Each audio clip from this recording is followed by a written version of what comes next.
Hello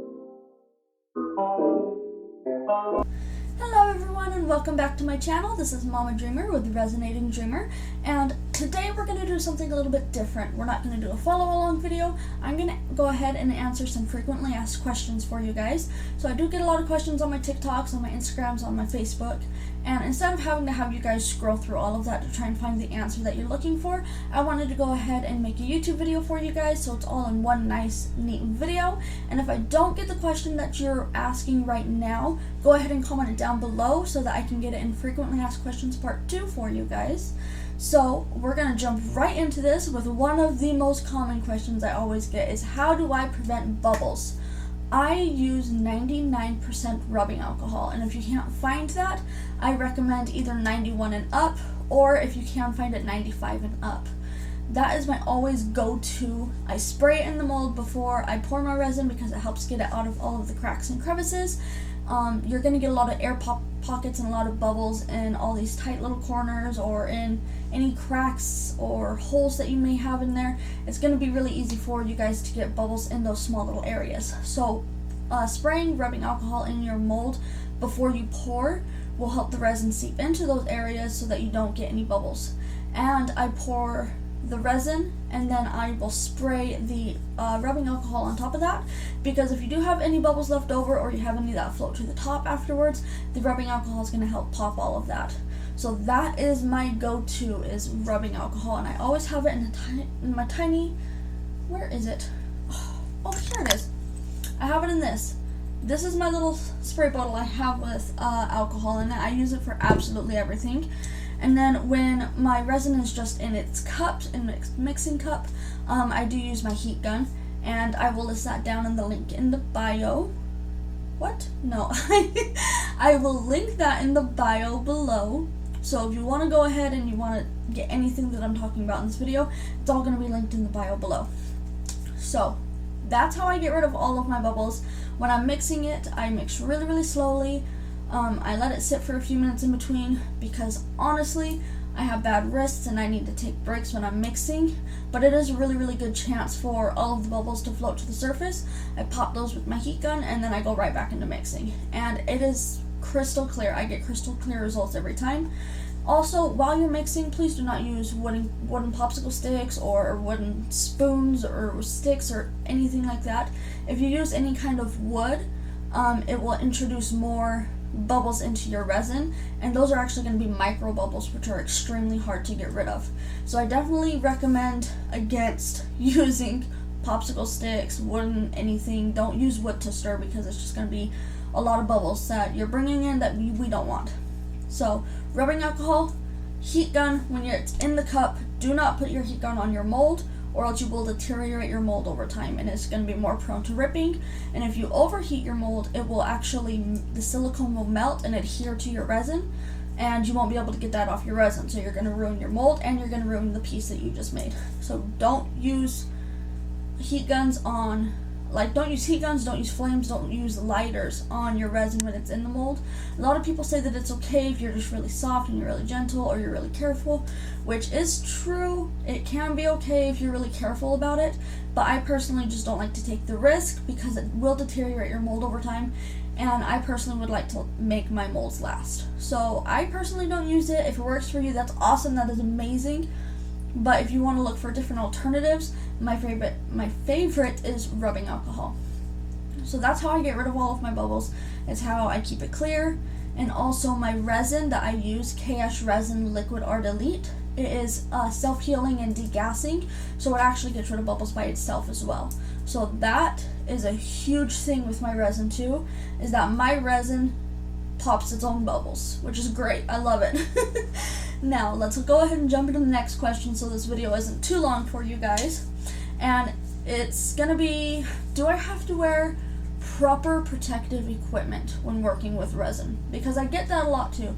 I get people ask why I'm not wearing a mask, or why should they wear a mask, or any of these other questions I just have to do with proper protective equipment.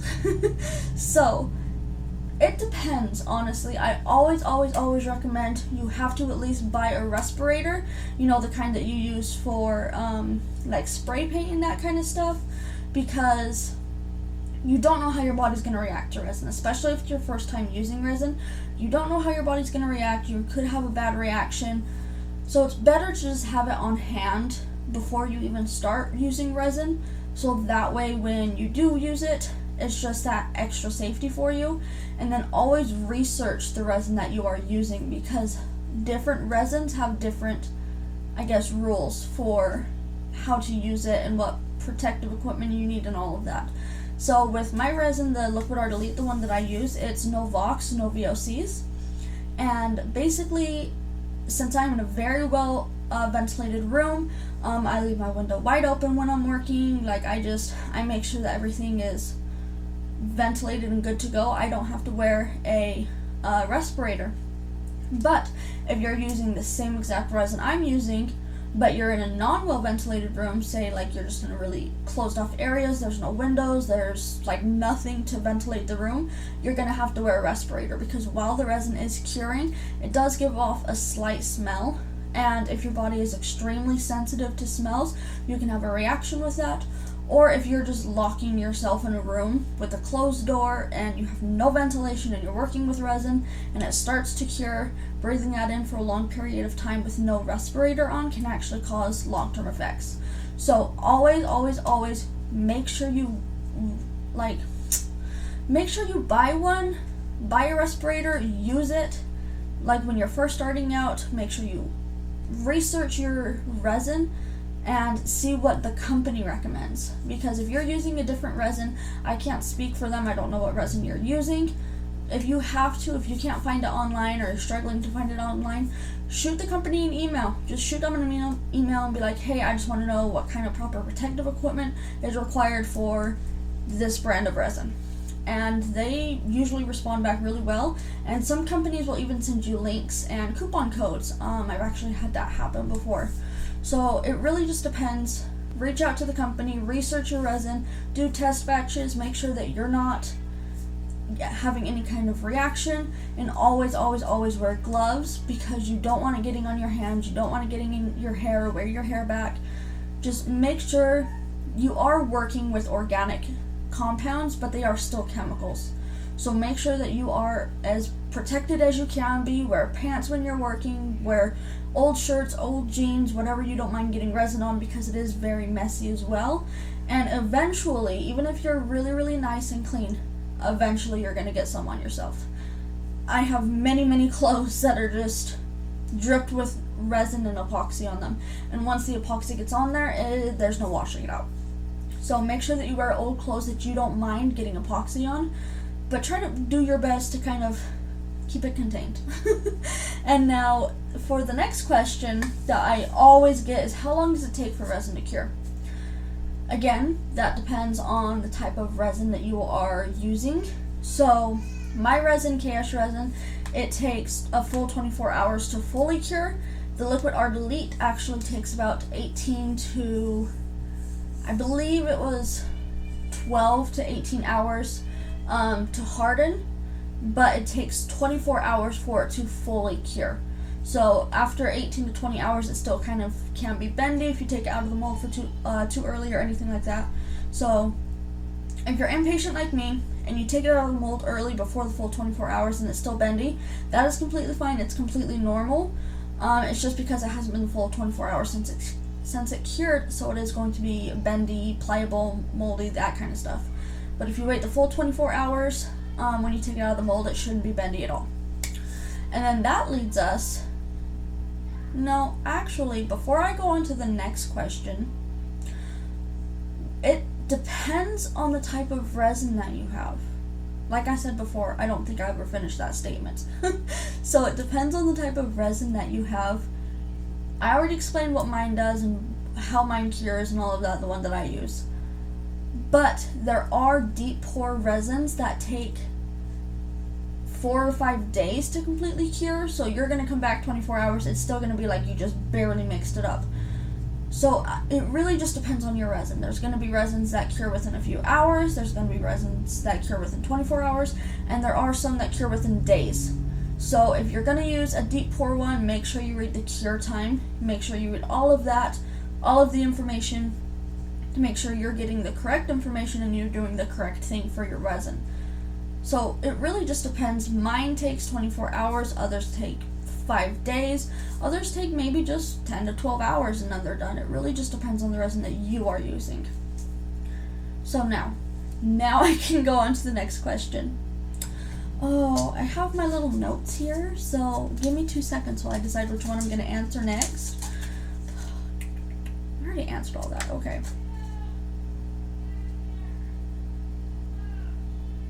All right, let's do this question. Sorry, I'm a little nerd. I got my little notes written down. So, why did my resin cure in some spots but not others? It is gooey. So for that question, so if your resin cured in some spots, but then there's little spots where you can poke it and it's still gooey, never cured, it's tacky, it's stringy, it's gross and nasty, but then other parts are completely cured, that is because you never fully mixed your resin. So if you are mixing your resin and you look down and you notice that inside of your resin there's little streaks, that is the resin that is not mixed together all the way. So when you're mixing your resin, you want to make sure it's completely clean, it looks like water, absolutely no streaks, absolutely nothing inside of it, to make sure that it is completely 100% mixed, because if you don't mix it all the way, you do run the risk of having spots where it just doesn't cure at all, and you're going to completely ruin your piece. At that point, there's really no fixing it. You can try to dome it, you can try to pour another layer over it, you can try whatever, but in my opinion, there's really no fixing that piece after that. So you really want to make sure that you're mixing it completely and all the way through. And what I do is, if I'm mixing in this cup, and I've been mixing it for about 5 minutes, and I still kind of see some streakiness, or I'm not 100% confident that it's mixed all the way, then I'll take a separate cup, and I will pour the resin into the other cup, and then mix it again. And that's how I make sure that my resin is 100% mixed through all the way. And it really helps a lot. I have found that after I do that, pouring it into a separate cup and stirring it again, it has helped me immensely, especially with bubbles. I don't know why it's helped me with bubbles, but it's helped me with bubbles. So that's my recommendation. If you're having trouble with your resin curing and it's gooey and sticky in some spots, make sure you're mixing it thoroughly, and just try pouring it into a separate cup and mixing it again before you actually pour, just so you can be 100% confident that it's mixed all the way through. Alright, let's move on to another question. How do I clean my molds? So for your molds, the way that I clean them, if it's got alcohol ink on it, or it's got alcohol ink down the sides, I usually just take rubbing alcohol, I spray it, and then I just wipe it down, and it's good and done. Alcohol ink does stain your molds, so if you're worried about trying to clean the stains, that's not coming out. It's not going to affect your future Whoa, hold on. It's not going to affect your future pieces, but there's no getting it out. At that point, when you use alcohol ink and it starts to stain your molds just stained. But it is what it is. So if you're talking about just a general cleaning though, just to get little tiny bits and pieces out, or just whatever, some people use duct tape to get cured resin out, little drips and drops that they can't pick out themselves. They use duct tape to just not duct tape, packing tape, I guess. They use packing tape to kind of peel it out.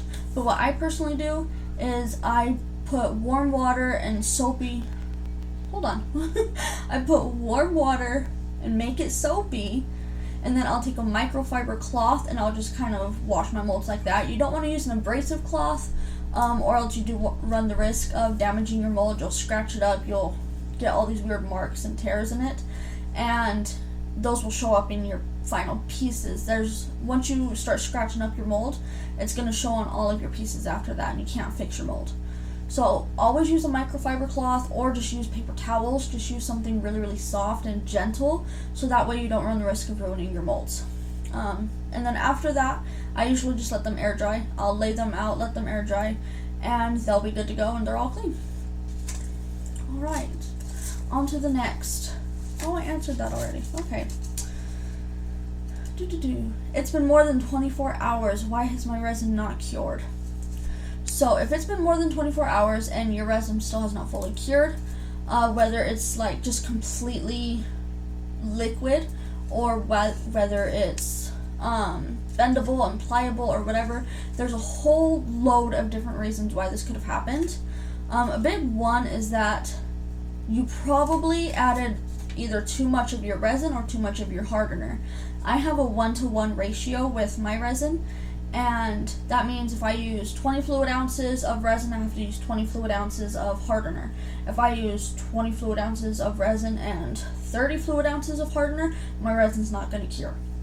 It's going to stay liquid, it's going to get really nasty and messy, and cleaning your molds after resin doesn't cure in it, it sucks. So I always recommend that you're pouring the right amount. You research your resin, like I always say, because it's one of the most important things when you start resin, is research your resin. So I'm going to say it one more time. Research your resin. So, again, research your resin. If you are using a resin and you're doing 1-to-1, but the resin that you are using is actually a 2-to-1, it's not going to cure at all. And if it's been 24 hours and your resin hasn't cured, and you have a deep pour resin, it usually takes about 4 or 5 days to cure, so you just gotta wait that one out. You gotta be patient with deep pour resins because those ones do take a couple days to cure. And also, if you have all of the mixing ratios correct and you are confident you did that 100% correct, because some are by fluid ounces, some are by volume, but some are by weight. So also make sure you look out for that, because if you are measuring by fluid ounces and your resin requires you to measure by weight, you're not going to get it to cure at all. It's going to stay liquid. So make sure you watch out for that as well. And if you use way too much colorant, like you got everything else correct, you mixed it correctly, you got all of the right ratios, like you are 100% confident in that, but if you've got way too much colorant, whether it be paint, alcohol ink, mica powders, glitters, whatever else it is, whatever colorant you use, if you have way too much of it inside of the resin, it's not going to be able to have that chemical reaction properly, so it won't be able to cure properly. And that's usually when pieces stay bendy and pliable even after 3 or 4 days. So make sure that you're not adding way too much colorant. Make sure you're not overloading your resin with all of these different colors and all of these different powders and liquids and glitters. You just want to make sure that you are keeping it nice and soft, like enough where you get the desired look you're going for, but not enough to just completely overpower the resin and it's never going to cure. I have made that mistake one too many times. I definitely have understood that, been there, done that. It sucks. So, on to the next one. If I can find my note card I had. Okay, why has my resin gotten really hot and started to smoke? So if your resin starts to get extremely hot and it starts to smoke, and it, like, if you're mixing it when it does that, and suddenly you can't mix it and it just becomes really, really goopy, and it gets like to a point where it becomes like a popsicle. Like the stick is in there, stick's not coming out, it's stuck in the cup. That is called a flash cure. So basically what you either did is you overheated the cup, or not the cup, you overheated the resin by using the heat gun. You mixed it way too fast, and it kind of caused an extreme chemical reaction with the resin and caused it to basically just heat up enough where it just cured within minutes. Sometimes it happens within seconds. And sometimes what happens is that if you're pouring a lot, and like say you're mixing a whole cup. Ooh, Lord. You're mixing a whole cup.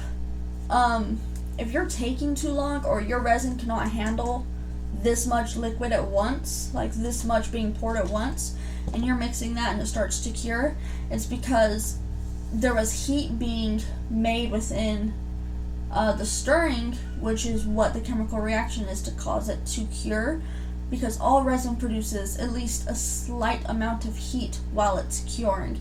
And sometimes, most of the time, resin can't really handle anything more than like a quarter of an inch.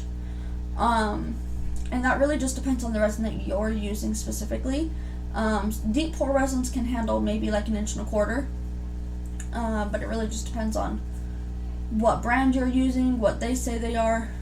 So if you're mixing it and it just instantly starts to cure, it's probably because there was way too much liquid, the resin couldn't handle it, it overheated, and which again caused it to just cure basically instantly.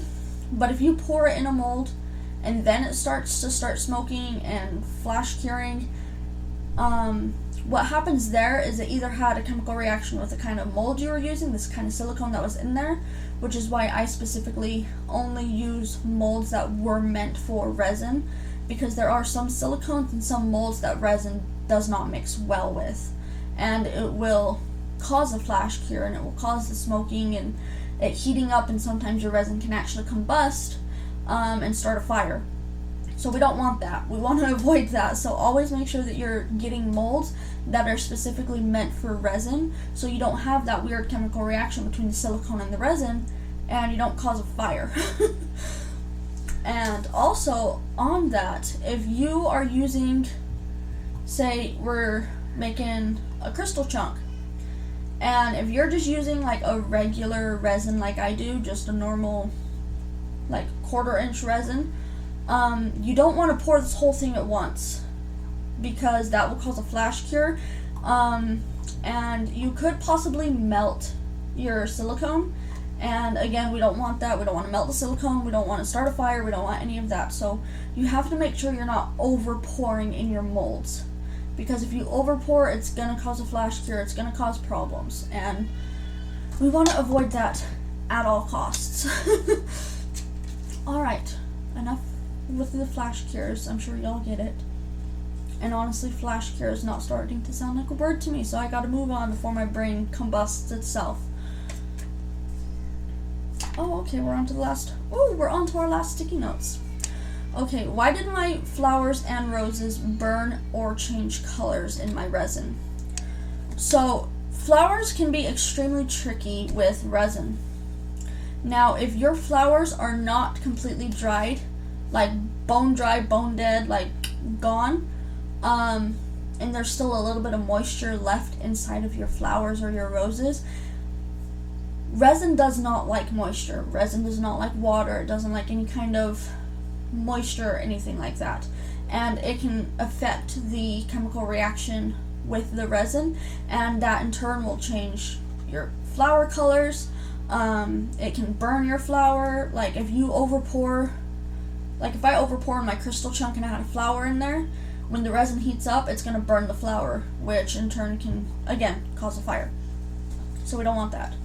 But if your flower's turning like orange, it's turning brown, it's turning green, or that kind of thing, it's just because the flower that you're using either didn't dry fully and all the way, or the resin that you're using is not compatible with the flower. And that does happen.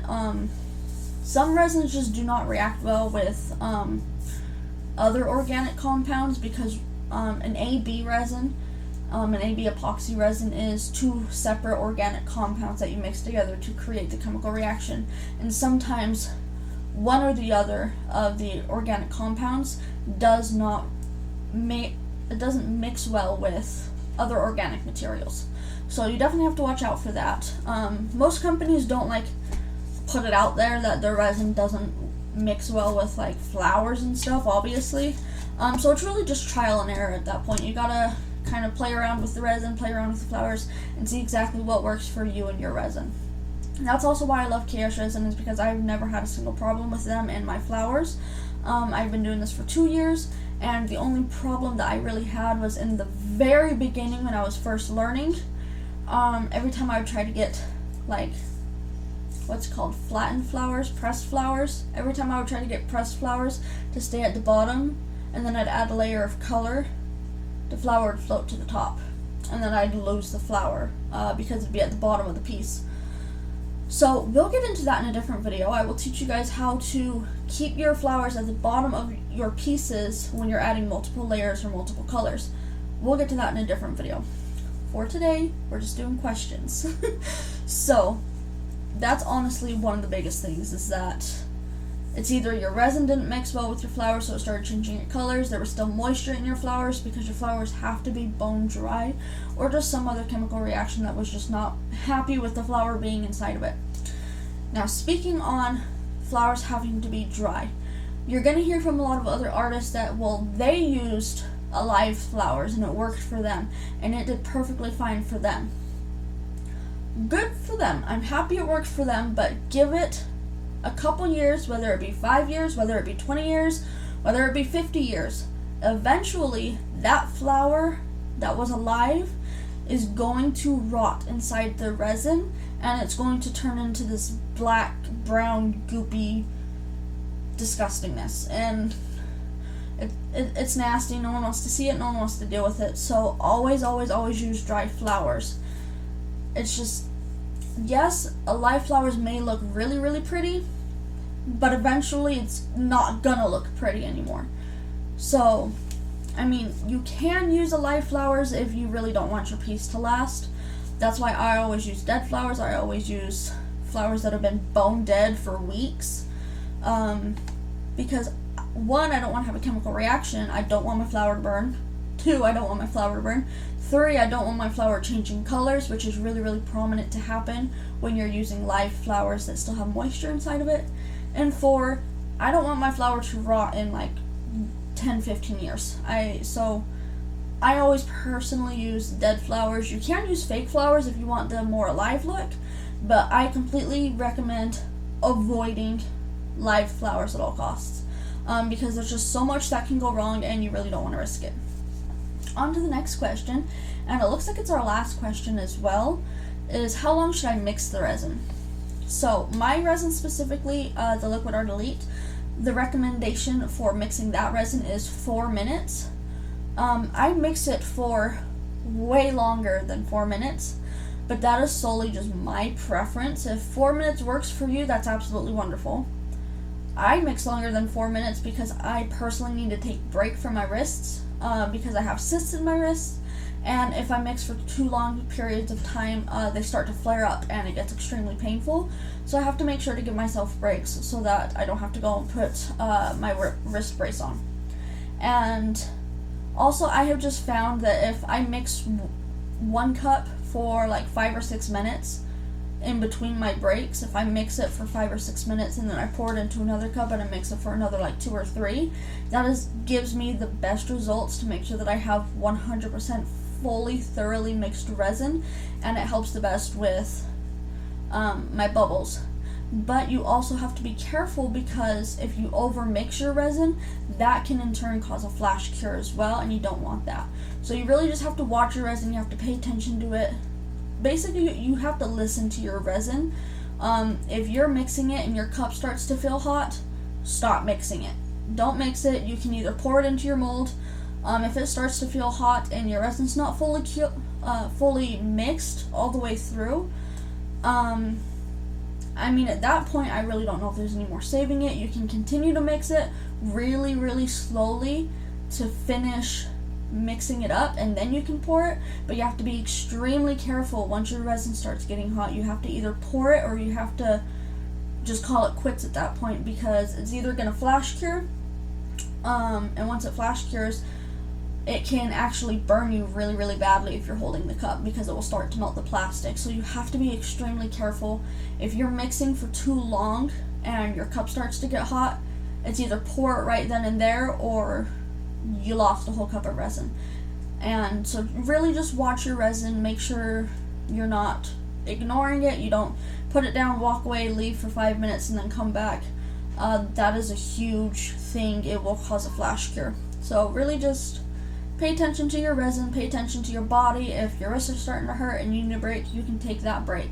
If your wrists are starting to hurt and your resin's starting to heat up, I mean, it's kind of one or the other. Take the break and risk it, or just be carefully slowly mix it thoroughly and then pour it.